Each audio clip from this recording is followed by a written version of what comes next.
This footage shot by a tram enthusiast gives you a driver's eye view of the deadly junction. As the tram emerges from the tunnel, watch and listen as the brakes are applied, bringing the tram speed right down to the designated 20 kilometres an hour limit.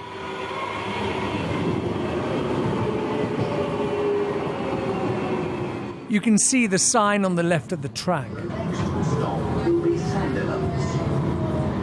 The Sandilands junction is negotiated safely before the tram approaches the station.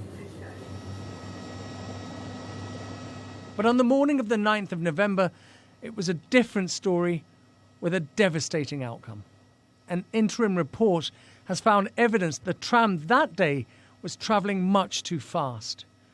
The findings have prompted calls for automatic speed inhibitors to be fixed to all trams, but according to senior crash investigators, it's simply not practical. This is a tramway system, and the implementation of any new safety system would take time and needs to be considered and based on solid evidence.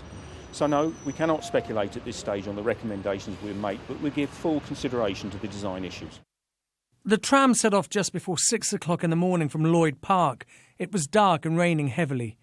Going through the Sandilands tunnel, the tram was travelling at 80 kilometres an hour, well within the speed limit. However, just before the curve at the junction, the speed limit drops to 20 kilometres an hour. The tram dropped its speed to just 70 kilometres an hour, still 3 times over the speed limit. And at 6:07, the tram derailed, travelling 25 metres before it came to a stop. Investigators so far have found no fault in the track or mechanical failure of the tram's braking system, but something went seriously wrong, leading to the deaths of 7 people. One of the important things that comes from the report is that the signage was very close to the actual bend itself. I think the report suggested it was about 30 metres or so in front of the bend.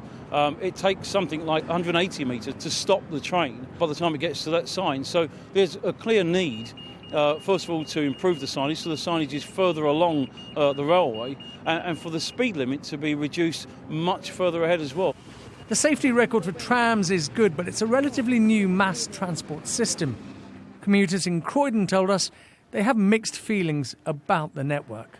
This is like a big eye-opener for all drivers, both tram, train, buses, that you need to be careful and a lot of lives are in your hand. The trams have got an excellent history up to this point. It seems like an exceptional circumstance here. It hasn't rocked my confidence in them at all, really. The final report will take months to complete.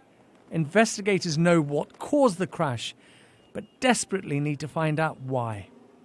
Ashish Joshi, Sky News.